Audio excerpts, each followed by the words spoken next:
Muy buenas tardes. Bienvenidos a esta su casa, la Universidad del Turabo y el Sistema Universitario Ana G. Méndez.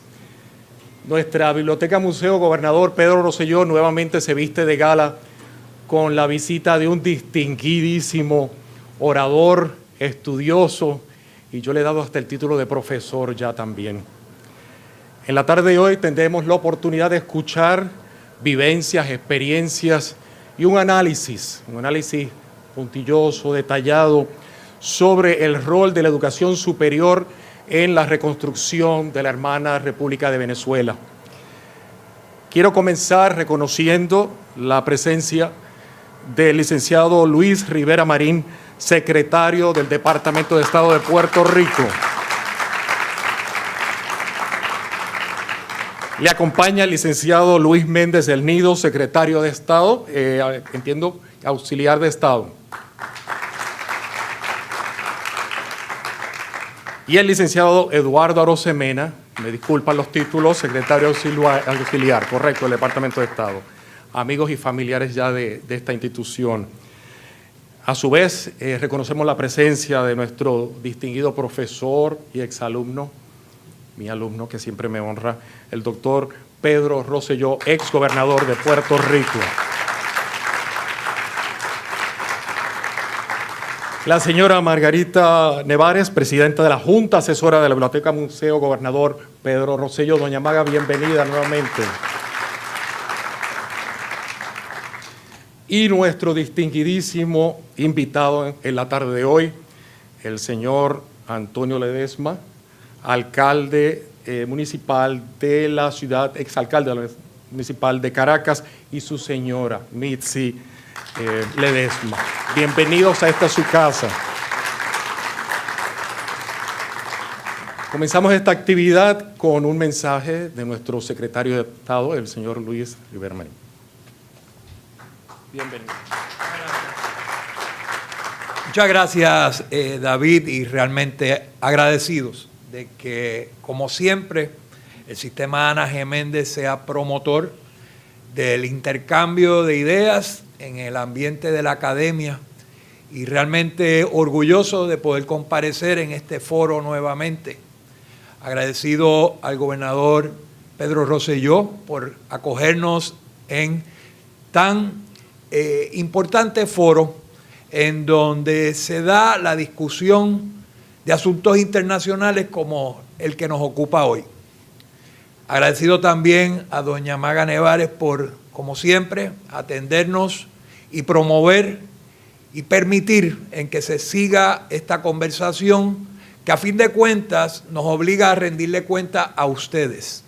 Rendirle cuenta de lo importante que es Puerto Rico en esta región.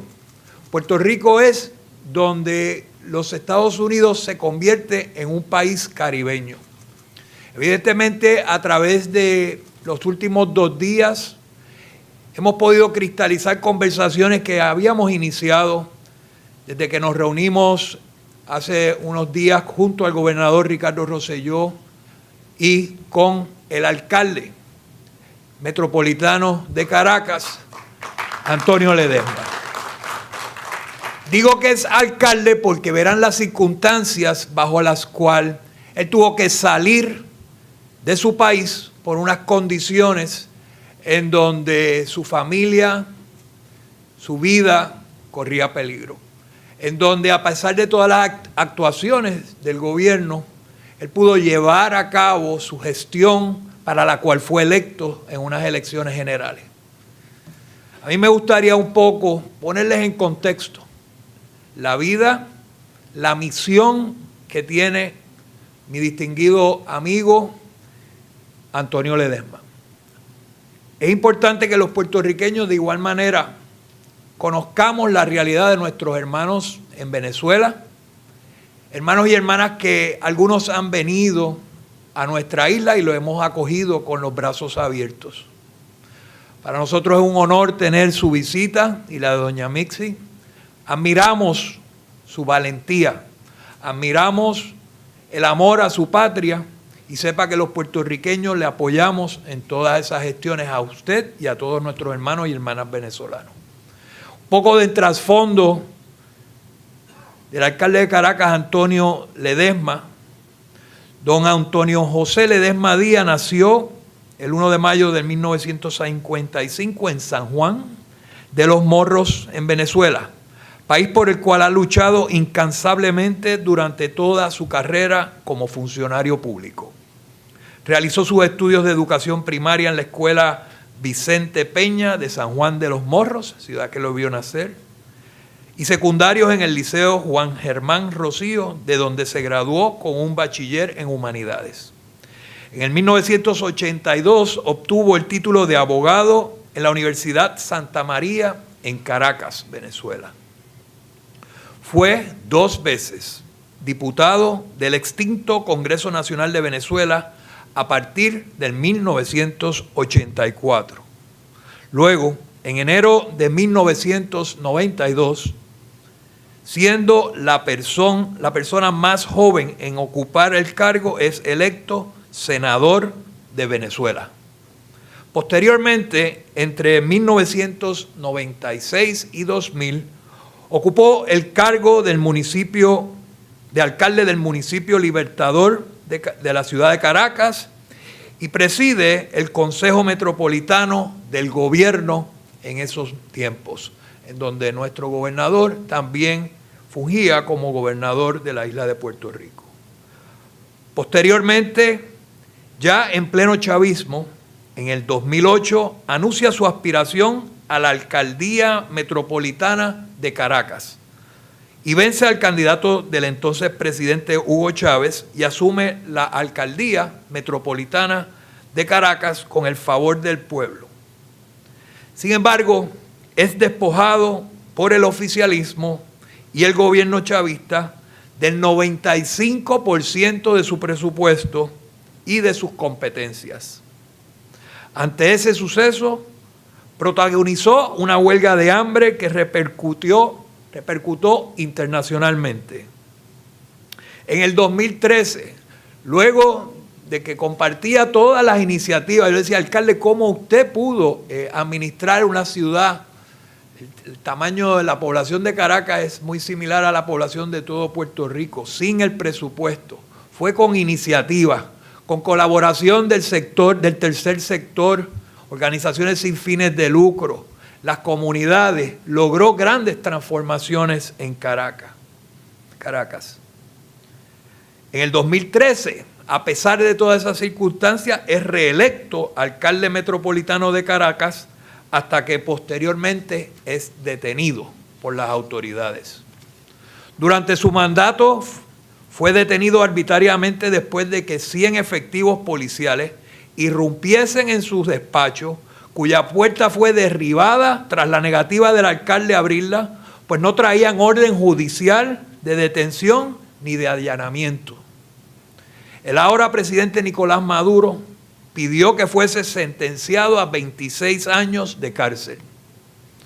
Los grupos internacionales de derechos humanos condenaron inmediatamente el arresto. Después de pasar 2 años bajo arresto domiciliario y más de 1000 días como prisionero político, Ledesma hizo una fuga transfronteriza a Colombia en noviembre de 2017. Ahora, desde el exilio, Ledesma continúa abogando por su Venezuela, para que sea libre y democrática. Y por esta razón, precisamente nosotros estamos aquí escuchándole, aprendiendo de sus vivencias y siendo fuente de inspiración para usted y para todos los venezolanos. Démosle la bienvenida con un gran aplauso a Antonio Ledesma.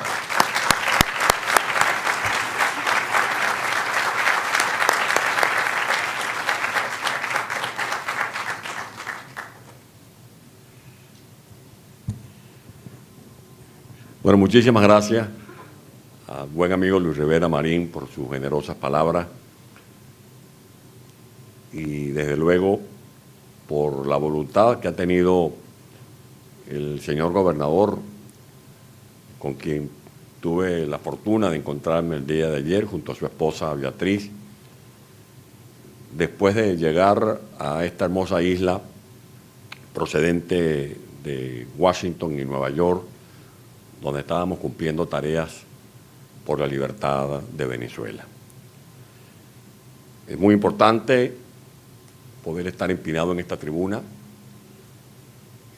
gracias a su rector, el doctor David Méndez, gracias a la afectuosa acogida que nos han dado, especialmente Margarita, me gusta llamarla más así que doña Maga Nevares, y desde luego al gobernador, porque sigue siendo también el gobernador sentimental de este estado, don Pedro Rosselló.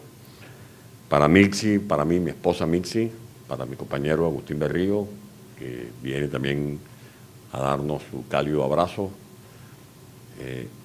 Cuenta mucho poder hablar desde esta universidad. Hice un recorrido por los pasillos, me mostraba el gobernador Rosselló unos módulos, unas gráficas que son la memoria de su gestión y también de los sueños, muchos de los cuales afortunadamente se han hecho realidad. Y leía un pensamiento de Winston Churchill. Dijo en una ocasión que los pueblos van a depender de otros imperios, que es el imperio de la mente. Y entrando aquí, veo aquí en la pared que nos separa de este salón un pensamiento del gobernador Pedro Rosselló cuando hablaba de las herramientas con las que hay que dotar a las personas para que puedan ser competitivas. Y lo dijo, y ese pensamiento creo que es de hace unos cuantos años, cuando comenzó su gestión como gobernador. Pues bien, ese es el tema del que venimos a hablar. O sea, que me han facilitado la agenda de exposición. ¿Cómo vamos a recuperar a Venezuela? En primer lugar, esta crisis nos deja una lección de vida, porque no hay mal que bien no traiga. Estas vivencias, estas experiencias, estas penurias acumuladas en estos 20 años que representan un martirio para los venezolanos, los que están todavía en el territorio nacional, los que estamos formando parte de este peregrinaje, es que hay que derrumbar el mito según el cual somos un país rico y por lo tanto tenemos la facilidad de cruzarnos de brazos y esperar que las soluciones lluevan, que caigan como un maná. Yo creo que esa es una lección que nos permite afirmar que en medio de todos los inconvenientes que hemos tenido que sortear, que no va a ser estéril este sacrificio.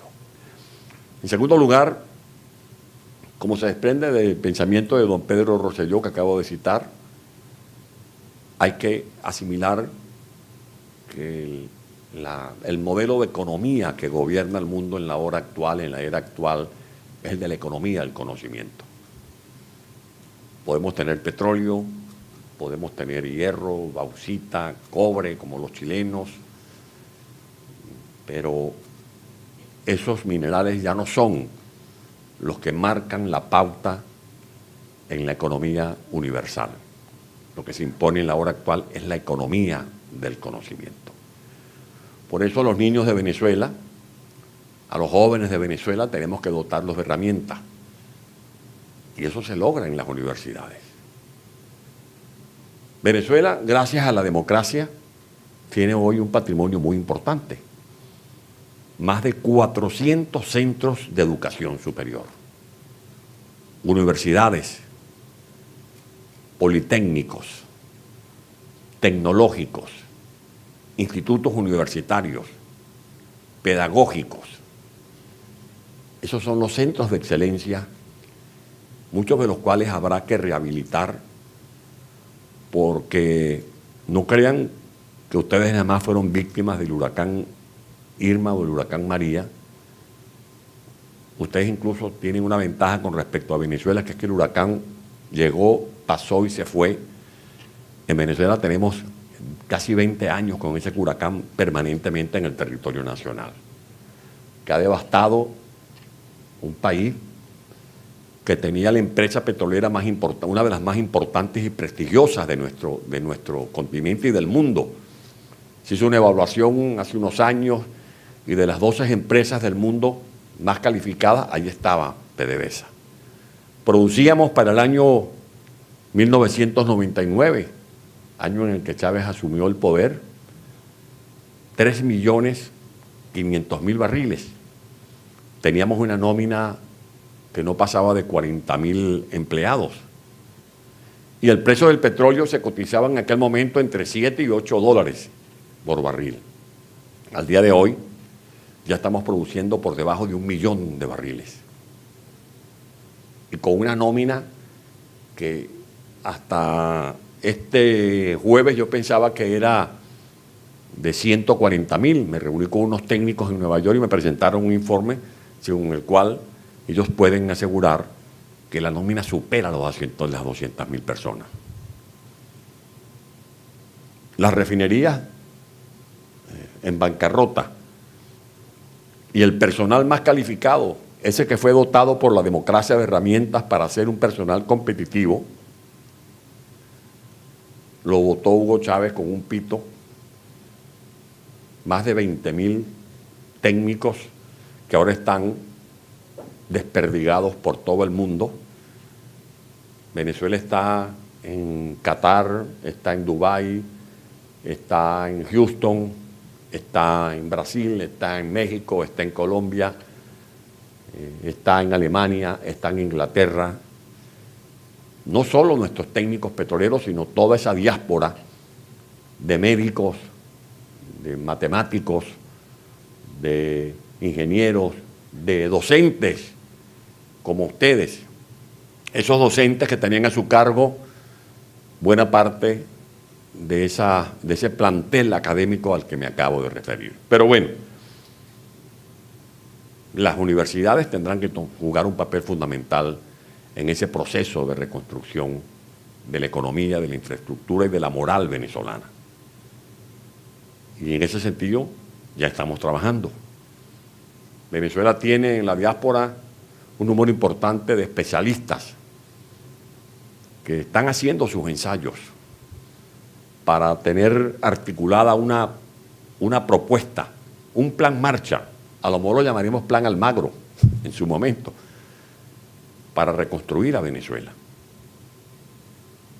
Y tienen que ser las universidades las que jueguen un rol estelar, porque son precisamente en esas universidades donde se ha estimulado la competitividad, entendiendo que ahora hay un modelo al que debemos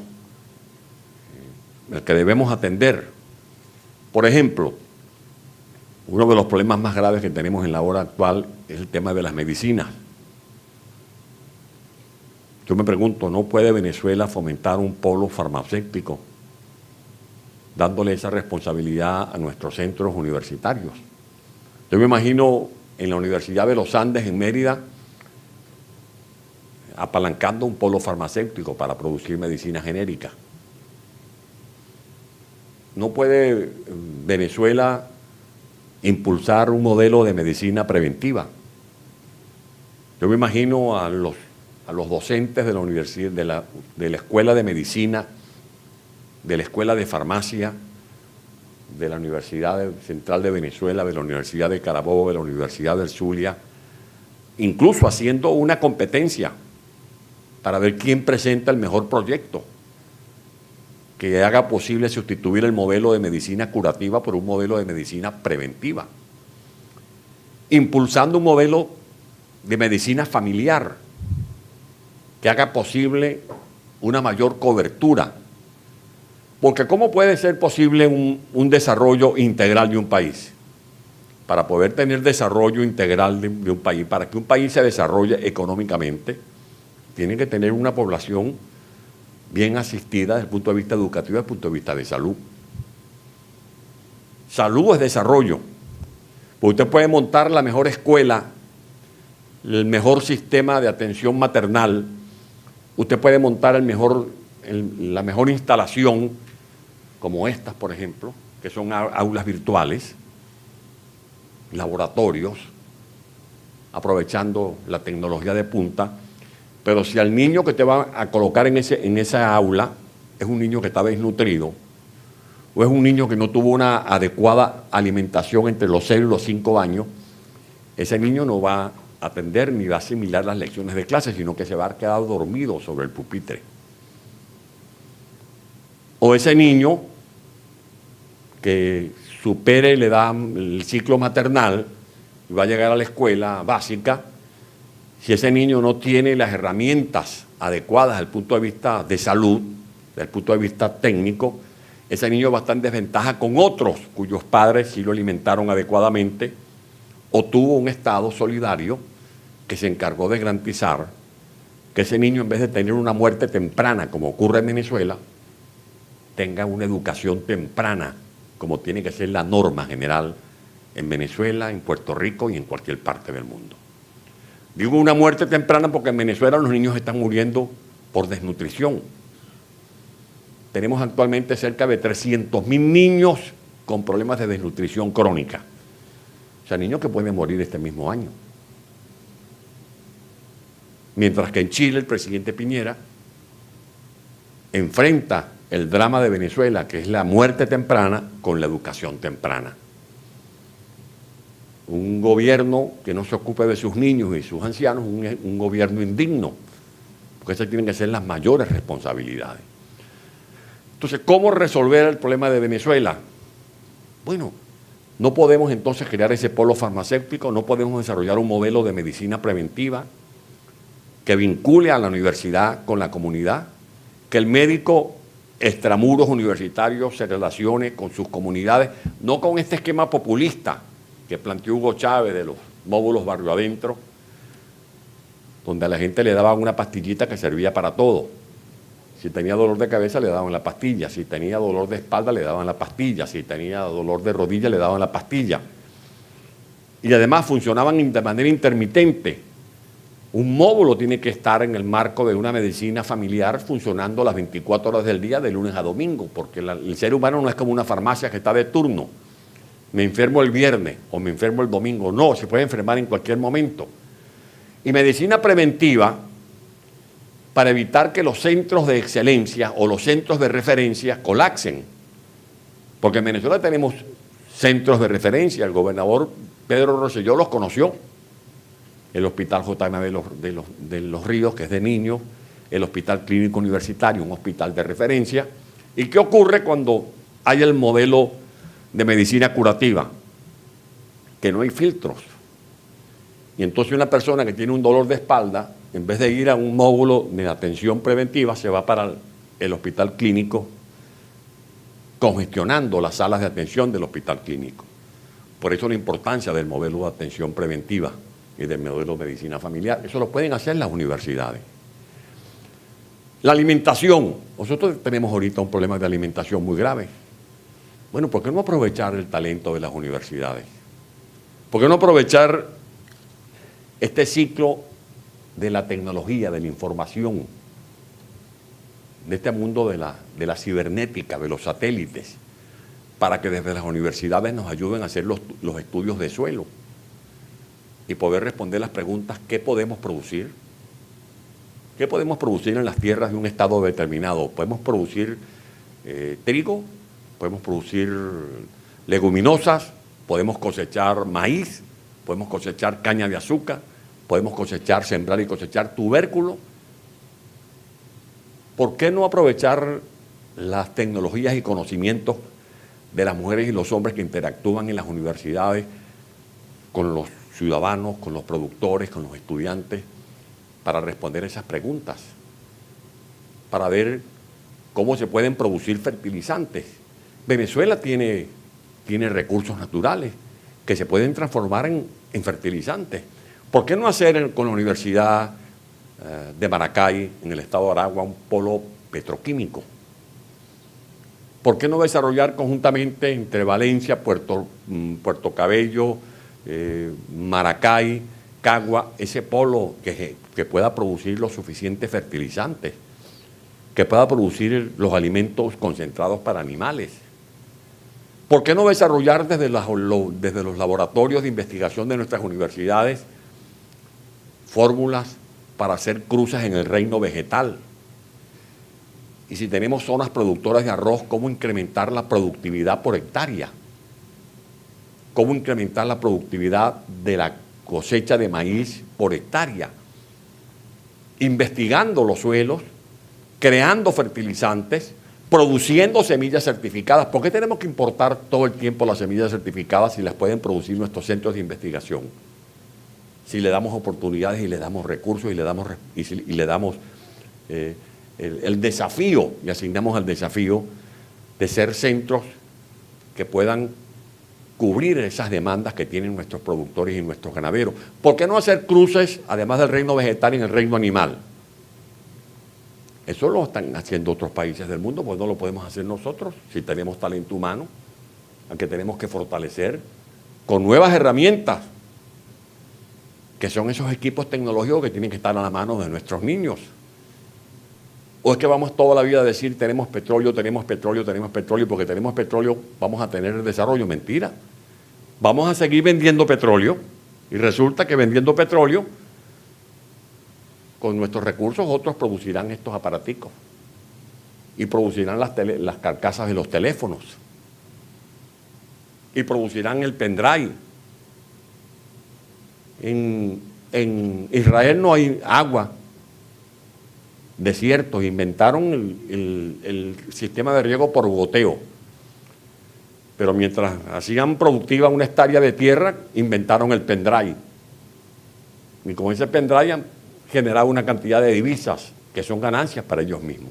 Hoy Colombia está, además de exportando flores y esmeraldas, está exportando medicina genérica.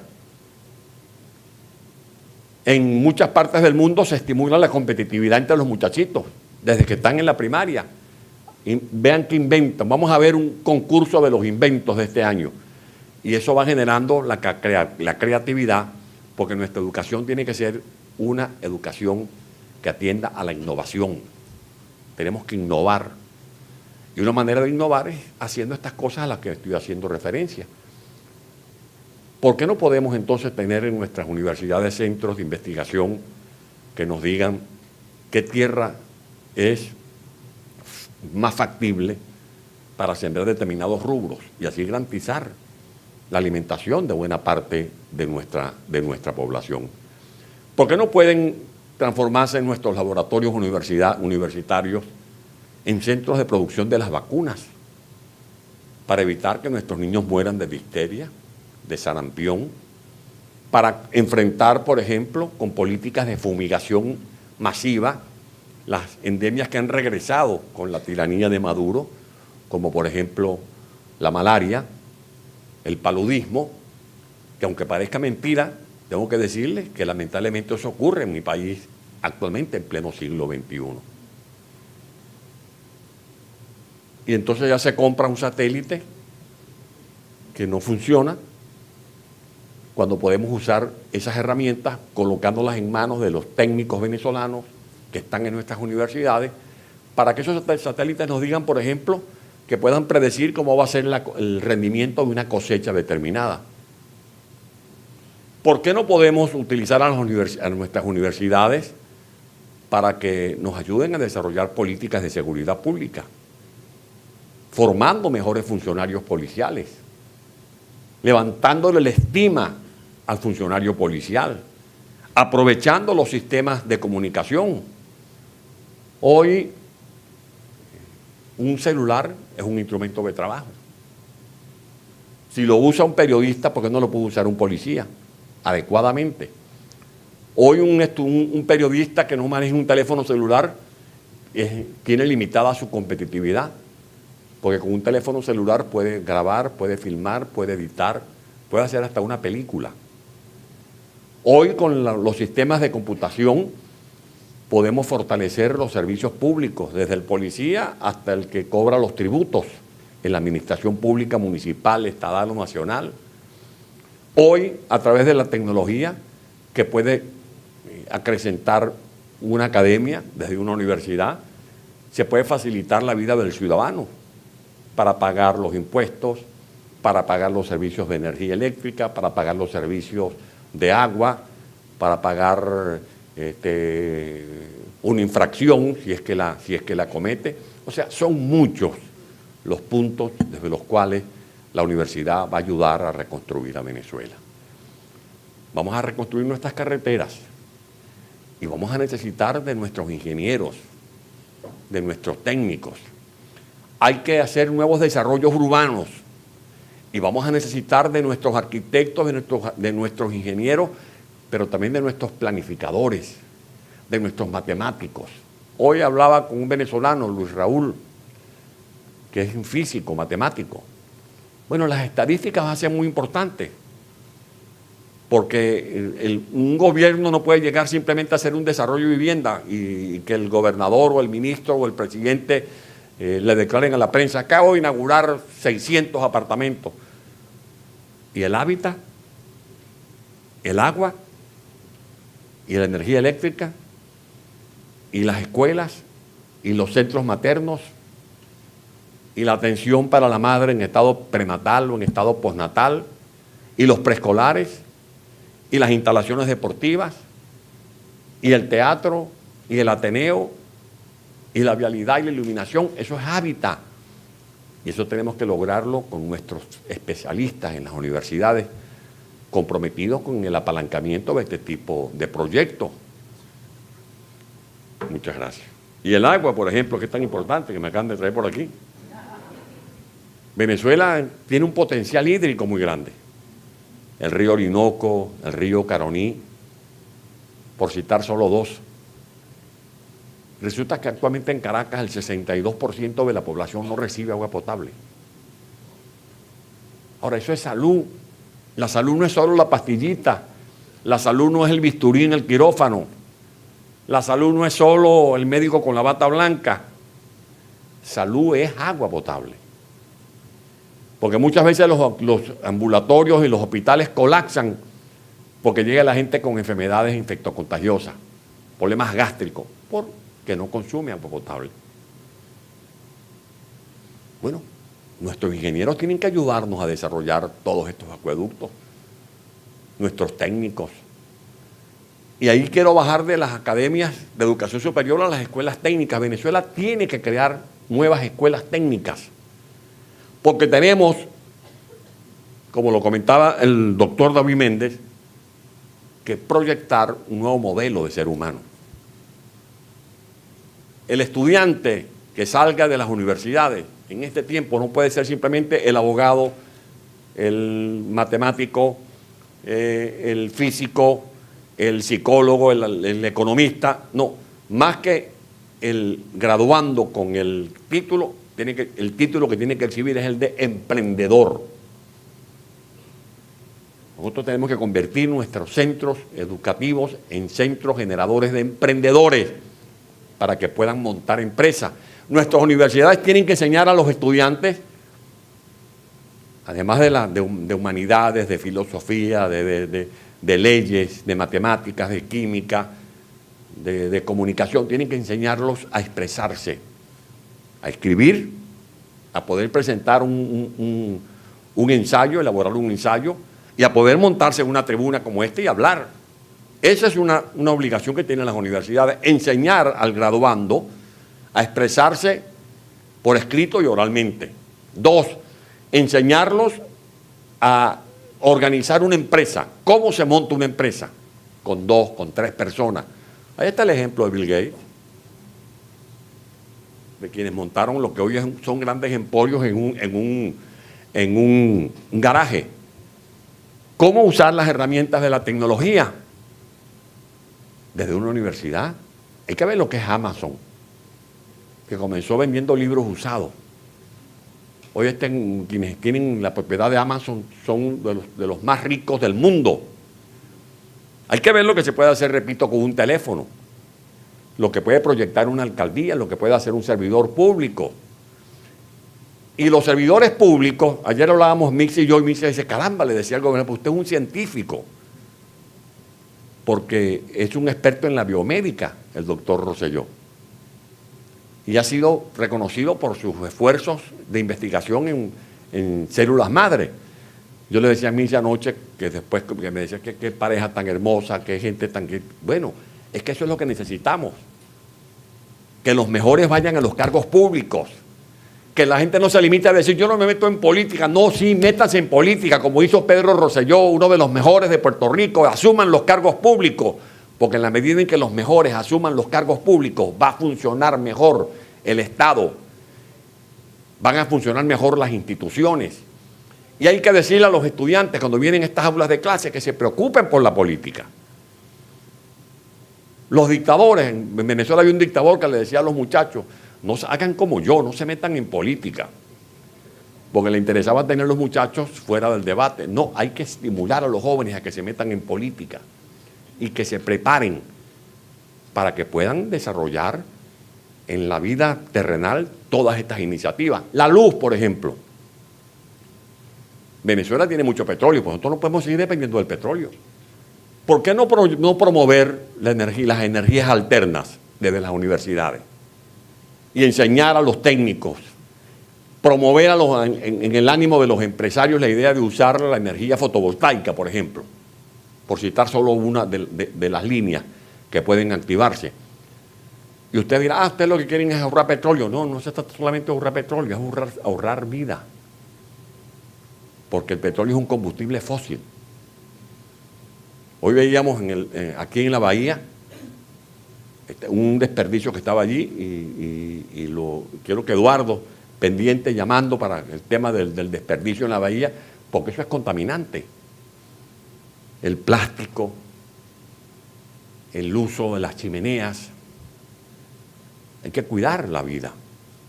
Y el combustible fósil tiene que ser sustituido por estas energías blancas. Bueno, todo eso se puede hacer desde las universidades. La formación, es importante la formación académica, de que el funcionario público asuma el servicio público con devoción, con pasión, y que así como se le enseña a decir 2 y 2 son 4, que también se le enseñe a asumir una responsabilidad con su pueblo, con su país. Y que ese servidor público, si va a trabajar en una farmacia, si va a trabajar en un ambulatorio, si va a trabajar en un sistema de transporte, que lo haga con mucha pasión.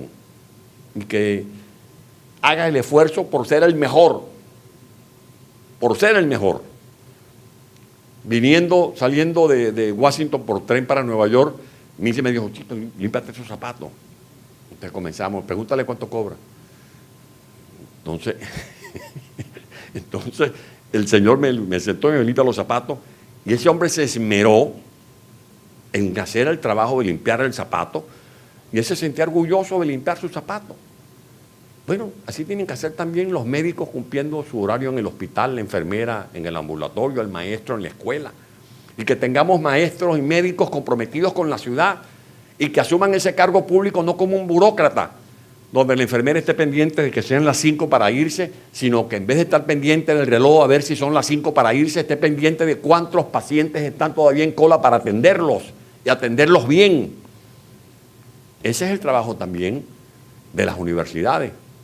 He dicho, compartiendo esta idea con otros compatriotas, que la responsabilidad de reconstruir a Venezuela es titánica, que vamos a tener que hacer un esfuerzo titánico, mancomunado entre todos, para levantar vuelo como el ave fénix desde las cenizas que vamos a heredar de esta falsa revolución. Y que esto de Venezuela sea como así como el gobernador tiene aquí esta exposición, que uno lo recrea con la esperanza.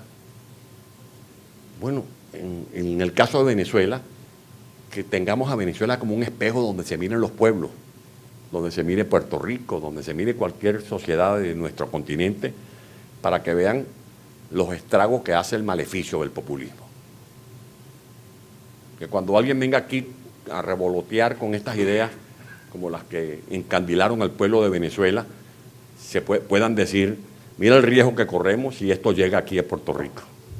Mira cómo está Venezuela, con la inflación más alta del mundo, con la tasa de criminalidad más alta del mundo, 87 crímenes por cada 100.000 habitantes, con la más alta tasa de mortalidad materna, de mortalidad infantil, con problemas de malaria, de paludismo, de mal de Chagas, con un salario paupérrimo, con la gente huyendo, como ustedes ven en las crónicas periodísticas, de gente que camina desde Cúcuta hasta Ecuador, 1.670 kilómetros. Bueno, ese es el espejo que tenemos que mostrarle al mundo para que no vuelva a ocurrir más nunca eso de populismo, que como hablábamos con el gobernador Pedro Rosselló, tiene doble rasero y puede ser populismo de izquierda como puede ser también populismo de derecha, porque son los que se presentan como los falsos mesías, son los caudillos que pretenden ser seguidos jineteando un caballo por un pueblo que cree en cantos de sirena, porque son los que administran el dinero como que si fuese su propio patrimonio, porque son los que no transigen la opinión pública, la crítica, porque no creen en la alternancia. No, todas esas cosas tenemos que enfrentarlas en Venezuela, con las universidades en acción.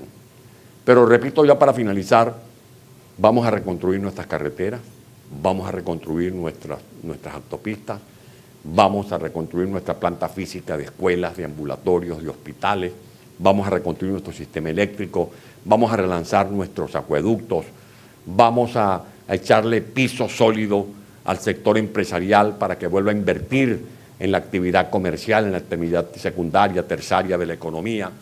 Vamos a rehabilitar el principio de propiedad privada, de seguridad jurídica, vamos a apuntalar el principio o un sistema de gobierno donde haya verdadera autonomía de los poderes públicos, pero un gran esfuerzo amerita una musculatura más superior, muy superior, que es la reconstrucción moral, porque el daño más grave que esta gente nos está dejando es el atrofiamiento moral. Y yo estoy seguro que vamos a apelar a nuestra reserva histórica. Tenemos un pueblo trabajador, tenemos un pueblo emprendedor. No va a ser fácil, se va a requerir de mucho esfuerzo, de mucho sacrificio, pero tengan la seguridad que ustedes muy pronto van a estar celebrando junto con nosotros el relanzamiento de la prosperidad, de la libertad y de la justicia del bravo pueblo venezolano. Muchas gracias por haberme escuchado.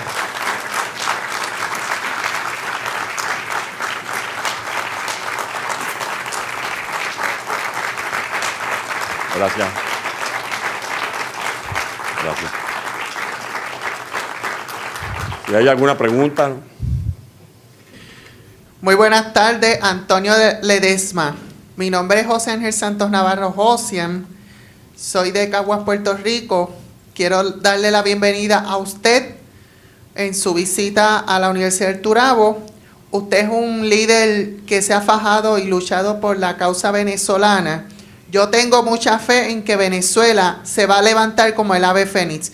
Y lo admiro a usted porque es un guerrero. Muchas gracias, muchas gracias. Somos un pueblo de guerreros en Venezuela, ciertamente.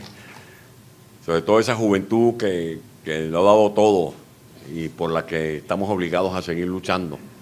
Esa juventud que, como hemos dicho, dibujó con su sangre el mapa sentimental de Venezuela. El año pasado nada más murieron 137 jóvenes luchando por la libertad, porque la mayoría no tenía 20 años, o sea que nunca vivieron en libertad, y murieron luchando por la libertad que nunca llegaron a disfrutar, y por ello un homenaje para ellos, un homenaje póstumo para esos jóvenes.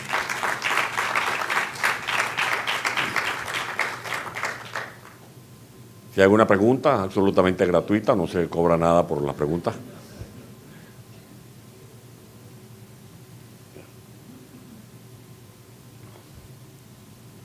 Qué gusto verlo aquí, alcalde.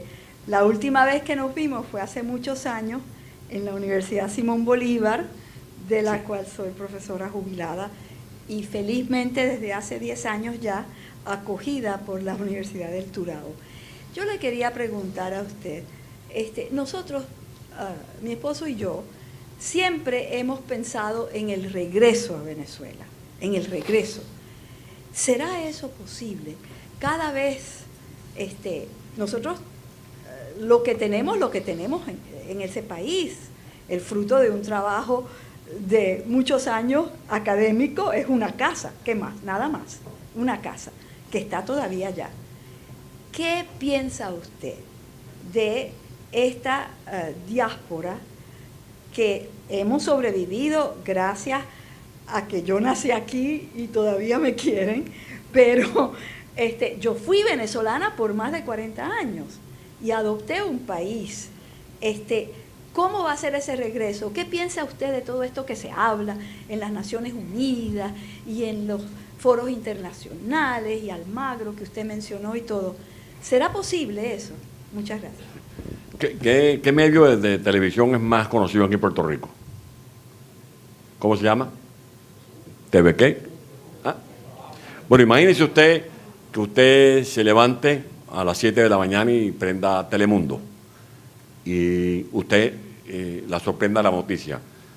Señores y señores, a través de nuestro informativo damos a conocer que acaba de caer la dictadura venezolana y que el pueblo que está en el exilio está haciendo maletas para regresar a su país lo más pronto posible. Así va a ser el regreso. Ustedes cualquiera de estos días van a escuchar esa noticia.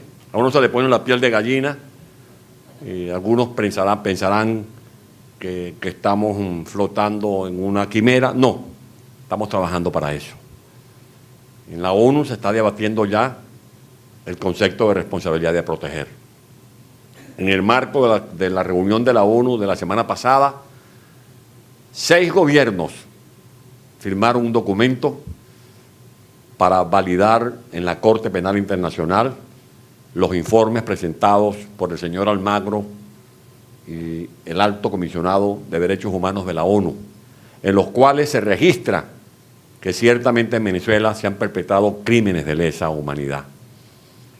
Desde Canadá, desde Estados Unidos, desde Suiza, desde la Unión Europea, desde el seno del Grupo de Lima, se vienen dictando medidas sancionatorias personalizadas. Hay una movilización adentro y, por supuesto, un estado de ebullición permanente en el espíritu de gente como ustedes que está desperdigada por todo el planeta.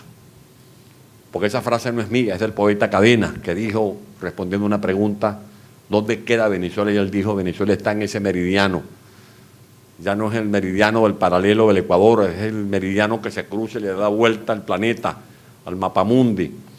Y vemos que hay estudiantes, periodistas, médicos, profesores como ustedes, que huyen de una crisis espantosa que estamos resueltos a conjurar. Mañana vamos a hacer algunos anuncios con el gobernador Rosselló, con Luis Rivera Marín. Vamos a anunciar un plan. Y no quiero darle el tubazo al secretario de Estado porque la rueda de prensa es mañana. Y creo que lo que corresponde es esperar al día de mañana para que sea el gobernador y el secretario de Estado quienes anuncien este plan en el cual ustedes tienen que seguir participando. Yo no quiero que se depriman.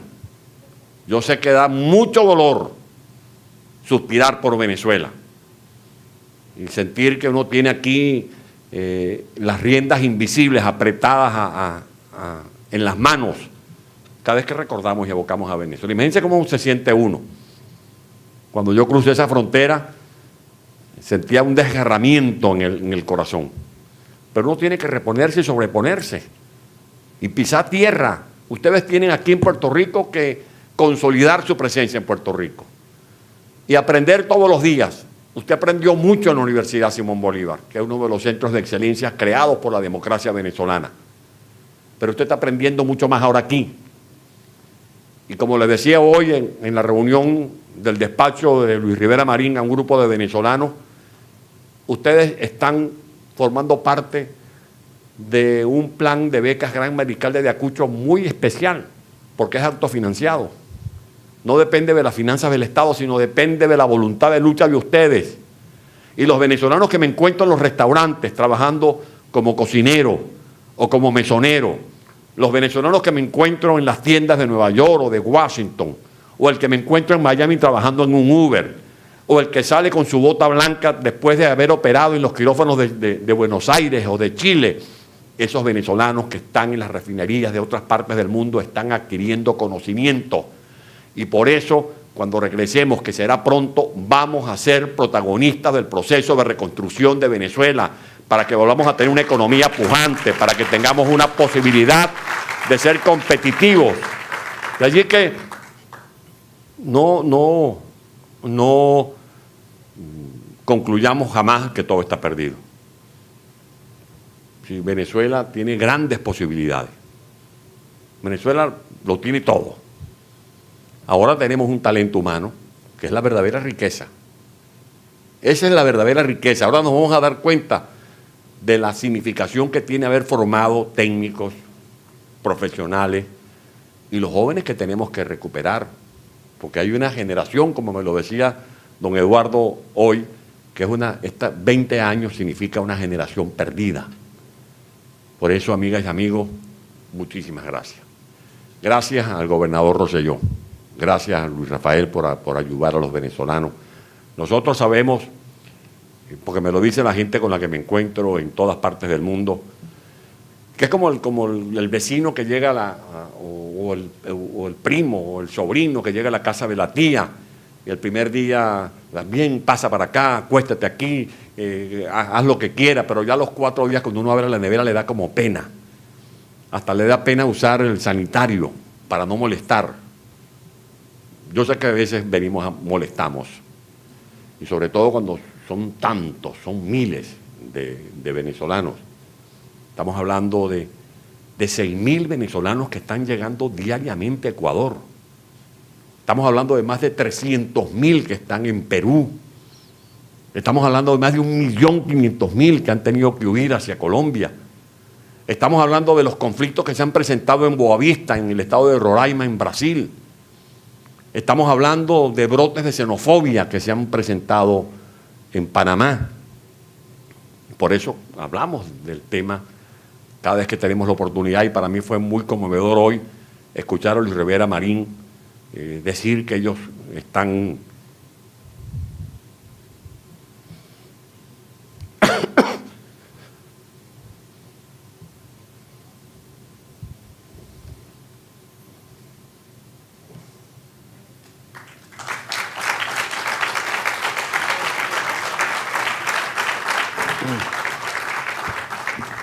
que se recibe con cariño al venezolano, que lo reciben con afecto. Muchas gracias, Luis Rafael, porque nosotros le pedimos a la gente a la que llegamos, a Perú, a Ecuador, a Chile, a Argentina, primero le pedimos disculpas, porque sabemos que vamos a crear problemas.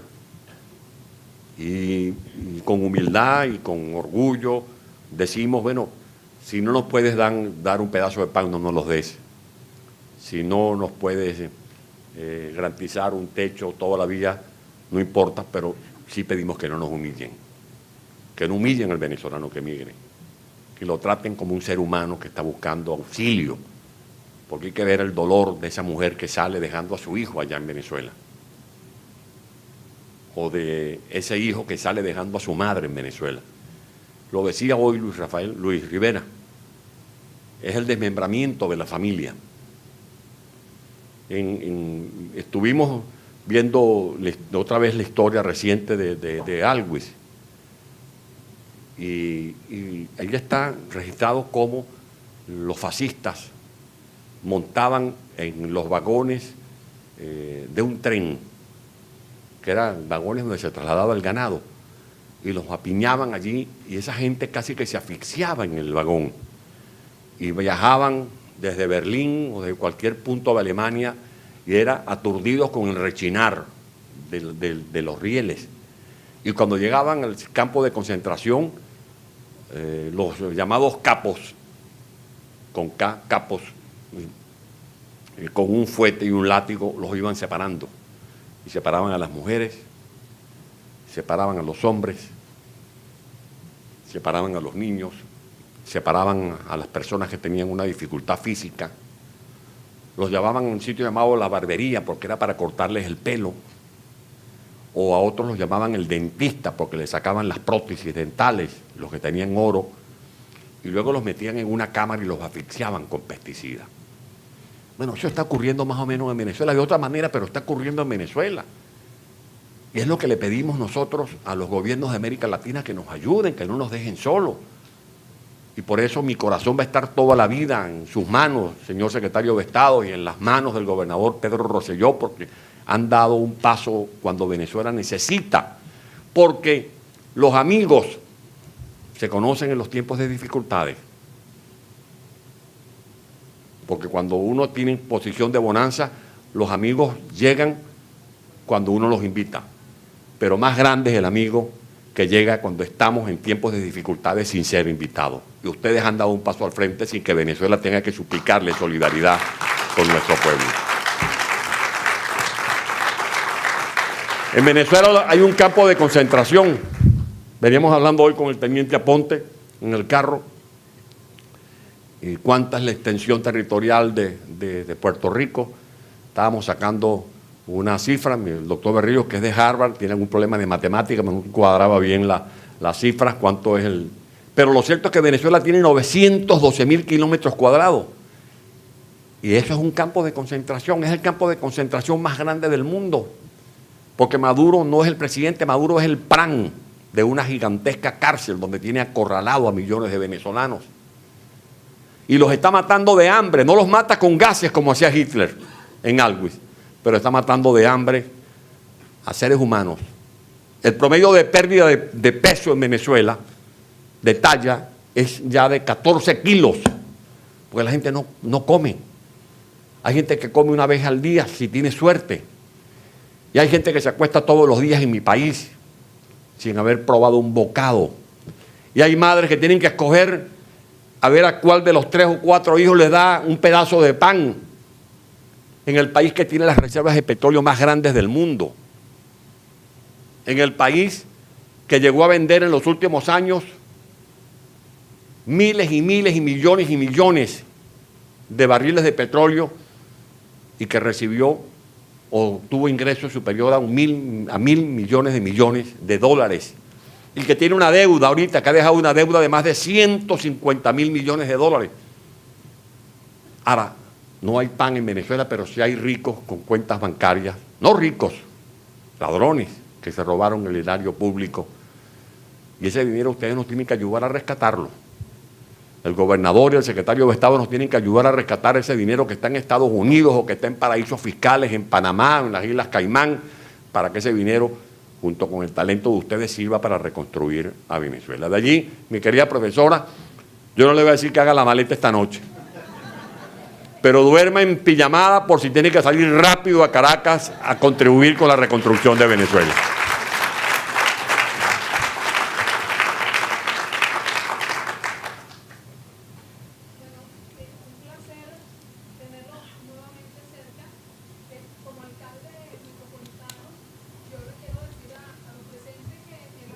¿Tú eres Vega, no? Sí. Ah. El Distrito Metropolitano de Caracas fue una creación para integrar esos 5 municipios que son casi el tamaño de Puerto Rico, solamente los 5 municipios que usted dirigió. Usted lo dirigió con eficiencia, con eficacia, sin presupuesto, porque al igual que las universidades, yo le quería decir que en ese título, el rol de la universidad en la reconstrucción de Venezuela, yo le pondría el rol de la universidad como vanguardia de resistencia y en la reconstrucción de Venezuela, porque las universidades han sido de verdad la vanguardia de resistencia. Hay que hacerle también un justo reconocimiento a sus rectores y rectoras, que han sido valientes junto con los profesores, alumnos, personal administrativo y obrero. En todo han estado, todos y han recibido todos los golpes, al igual que los estudiantes, los profesores, los rectores, y ahí han estado siempre firmes. Por eso es importante de verdad esa ponencia que usted está haciendo sobre el rol de la universidad en la reconstrucción. Aquí en el año 2017 habían 3.337.000 personas nacidos aquí, antes del huracán. Y en Venezuela 31 millones de habitantes, o sea, la proporción es para que se vea, así como usted lo hizo del territorio, yo quiero que se vea la proporción de gente que está allí, ¿no? Con una hiperinflación de 14.000%, o sea, una cifra inimaginable, ¿no? Impensable. Esas universidades durante ese tiempo, alcalde, recibieron un recorte presupuestario brutal, recibieron golpe a la autonomía universitaria y ahí siempre estuvieron firmes, ¿no? Y lo que es más importante, el pensamiento siempre ha estado bajo amenaza. Tiene 20 años bajo amenaza. Pensar está prohibido, opinar más prohibido todavía. Yo vi su administración, mi hermano trabajó en su administración. En la parte, él es administrador y él conocía todo lo que estaba ocurriendo. Usted lo conozco desde que estaba pequeño, porque siempre nosotros hicimos un seguimiento a su gestión a través de mi papá. Y su gestión siempre ha sido honesta, transparente, a pesar de todos los golpes. Usted acaba de decir, y la gente sabe que lo llevaron preso, pero usted dijo preso, ¿por qué? Porque nadie se enteró por qué lo metieron preso. Solamente por usted crear y buscar recursos para hacer una Caracas de verdad, como nosotros la queríamos, como nosotros la necesitamos, una Caracas pensada con la gente. Porque ese autobús que usted puso, ¿se acuerda? El Transmilenio, eso fue una maravilla que todo el mundo lo agradece. Y aquí también está otra heroína admirada por mí, por valiente y por hermosa, que es la señora Mixi. Yo tuve el placer de dirigir el centro más grande de Latinoamérica para adultos mayores y desde ahí yo siempre tenía comunicación con ella y veía el trabajo que hacía con los adultos mayores. Sin presupuesto, un alcalde que es transparente, que es eficiente, que recibe golpes y todo, ¿cómo se puede llamar? Un líder. Ese es un líder, un apóstol, como yo digo, usted es un apóstol de la libertad, un apóstol de la democracia. Y cuente de verdad con todos nosotros, que la edad que tengamos, con todo nuestro talento, y ahorita yo le estaba pasando toda su conferencia a los muchachos en Chile, porque ellos allá, bueno, usted sabe que usted es la Dalit, ellos se sienten de verdad con esa gran esperanza cada vez que lo escuchan, y bueno, quiero transmitirle el saludo de esos profesionales que eran estudiantes, se convirtieron en profesionales y hoy tienen entre 25 y 35 años y son número 1 en las universidades, en los concursos de medicina, en todo lo que tiene que ver la administración, en las mejores compañías como es Deloitte, y están los venezolanos allí trabajando y le mandan un saludo. Y que Dios lo bendiga a usted, a la señora Mixi, a las niñas y a todos. Gracias, gracias. Ya sabes, Mixi, ¿no? San Antonio a partir de hoy. Bueno, muchas gracias por tus palabras de reconocimiento. Hoy me preguntaba el secretario de Estado cómo habíamos hecho nosotros para sobrevivir después que nos quitaron el 95% del presupuesto. Nos invadieron 13 edificios que eran patrimonio de la alcaldía metropolitana. Incluso mi despacho fue asaltado por un comando de 40 hombres armados de fusiles, con pasamontañas. Bueno, nos reinventamos. Por eso uno nunca puede darse por vencido. Y los pocos recursos los fuimos multiplicando y demostramos con talento humano, porque no fue obra mía, fue un equipo que se sobrepuso a las adversidades, pudimos poner a prueba la capacidad para decir que somos ciudadanos de una urbe resiliente que se va reinventando diariamente, que va superando los desafíos y los obstáculos, que con poco podíamos hacer mucho más. Nosotros fuimos víctimas de secuestros, fuimos víctimas de atentados, nos hicieron todo tipo de investigaciones, nunca pudieron encontrar ninguna irregularidad hasta que al final me acusaron de conspiración para derrocar al tirano. Y pidieron para mí, como recordaba el secretario de Estado Rivera Marín, 26 años de cárcel. Estuve privado injustamente de mi libertad por más de 1000 días hasta que decidí fugarme, porque ese es un derecho irrenunciable, el derecho a la libertad. Y estamos aquí, en pie de lucha, sin doblegarnos, demostrando que no importa cuántas veces uno se caiga, sino que lo esencial es tener siempre vitalidad espiritual, estado de ánimo, Uno puede perder todos los recursos materiales del mundo, pero si tiene espíritu de lucha, uno siempre resulta invencible.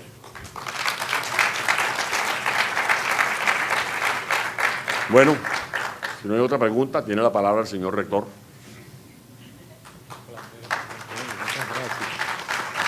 Voy a pedir a su señora que venga. Luchi. Por favor. Don Antonio, doña Mitzi, con mucho respeto, hace unos años atrás tuve la posibilidad de participar en una feria de reclutamiento para estudiantes que deseaban aspirar a la universidad. Yo que tuve la posibilidad de visitar a Venezuela el siglo pasado, hace muchos años, un chico, llego nuevamente a Venezuela en este nuevo siglo y le confieso que la experiencia me transformó y me tocó. Y respectivamente de todo discurso, cuando un padre y una madre se acercan a mi mesa a distribuir información de la Universidad del Turabo, justamente, y esos padres me piden y me ruegan, ciertamente, que admita a su hijo y a su hija en nuestra universidad, para que tengan esa posibilidad de una educación abierta, libre y de excelencia. Imagínense cómo me llevó esta instancia, este momento en mi vida.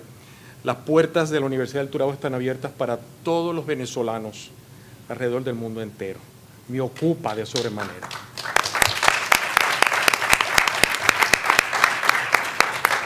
Nuestra universidad es una universidad muy especial, y a mí me honra ser su rector, pero más aún nos honra un grupo de vicerrectores, de decanos, directores, coordinadores, estudiantes, profesores que han dicho presente en el día de hoy.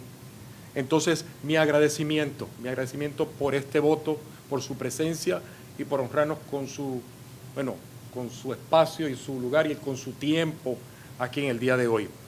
Nuestra universidad ha despuntado en las áreas de, 8 doctorados, ciencias ambientales, las ingenierías, la salud, la educación, la psicología, el trabajo social.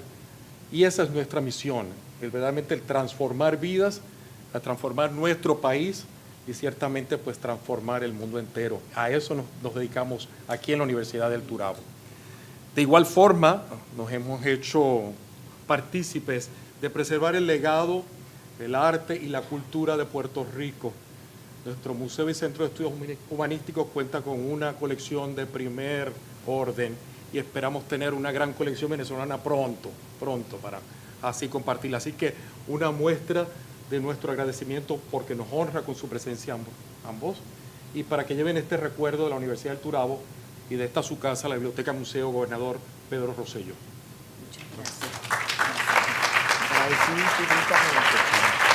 Muchas gracias, muchas gracias. ¿Sí? se va a decir una palabra.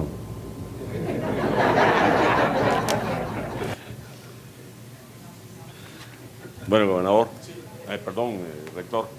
¿Dónde está don Pedro, chico? Allá está en... Está como Roberto Clemente, allá en los liches, ¿eh? Muy bien. Bueno, gracias. Señor secretario, señores funcionarios de gobierno, esta es una invitación abierta para todos siempre. Compañeros, colegas de la Universidad del Turabo, muchas gracias por acompañarnos en la tarde de hoy. Que estén todos bien y que reciban muchas bendiciones. Que estén. Buenas tardes.